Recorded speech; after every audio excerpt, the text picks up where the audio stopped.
In diesem Video werden wir einen Expert Advisor erstellen, der die Parabolic SAR und Stochastic Oscillator Indikatoren verwendet, um Kauf- und Verkaufssignale in MetaTrader zu generieren. Schauen wir mal, wie wir das machen können. Zuerst starten Sie den Meta-Editor. Sie können dies tun, indem Sie auf das Symbol klicken oder einfach die F4-Taste drücken. Wir beginnen mit der #include-Direktive, um die Trade-MQR-Bibliothek zu importieren. Diese Bibliothek bietet uns wesentliche Handelsfunktionen. Danach erstellen wir eine Instanz der C-Trade-Klasse namens Trade. Diese Instanz wird unser Hauptwerkzeug für die Ausführung von Kauf- und Verkaufsaufträgen sein. Als nächstes berechnen wir den aktuellen Angebotspreis mit der Funktion Symbol-Info-Double und den Parametern Symbol und Symbol-Ask. Dies gibt uns den Preis, zu dem wir kaufen können. Um die Genauigkeit zu gewährleisten, verwenden wir die Funktion Normalize-Double und geben den Preis und Digits ein, um die Anzahl der Dezimalstellen anzupassen.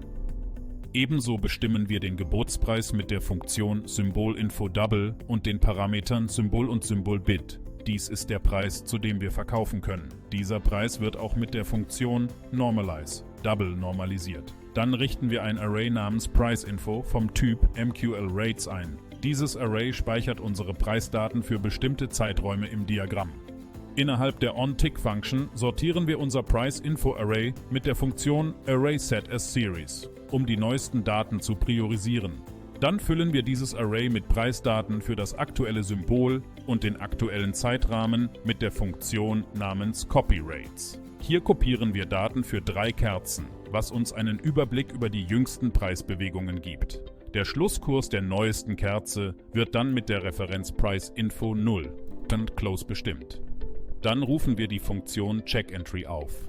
In dieser Funktion verwenden wir den Parabolic SAR Indicator, um die aktuellen und vorherigen Werte zu überprüfen und festzustellen, ob ein Kauf- oder Verkaufssignal vorliegt. Wenn der aktuelle SAR-Wert unter dem aktuellen Preis liegt und der vorherige SAR-Wert über dem vorherigen Preis lag, deutet dies auf ein Kaufsignal hin.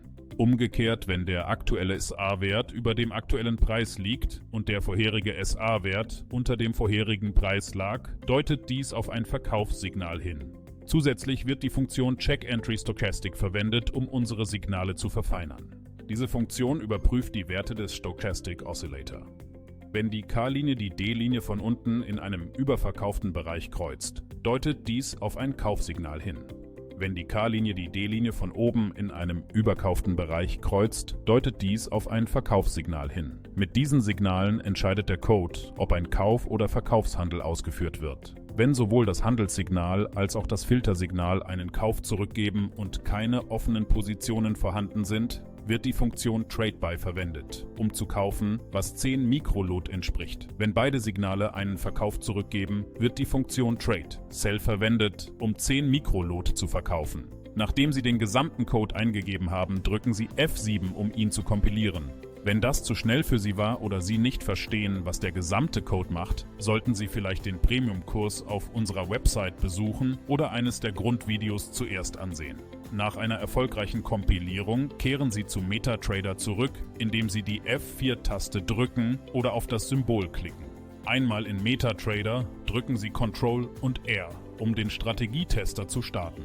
Wählen Sie den Expert Advisor, den Sie gerade erstellt haben, aktivieren Sie den visuellen Modus und starten Sie einen Strategietest. Sie sollten dann den Expert Advisor im Diagramm in Aktion sehen. Wenn Sie bereits Mitglied des Premium-Kurses sind und eine Idee für ein Video wie dieses haben, senden Sie uns bitte eine E-Mail. Am Ende haben Sie ein tieferes Verständnis für das, was Sie gelernt haben und den Expert Advisor, den Sie selbst mit nur wenigen Zeilen MQL-Code erstellt haben. Danke fürs Zuschauen und bis zum nächsten Video.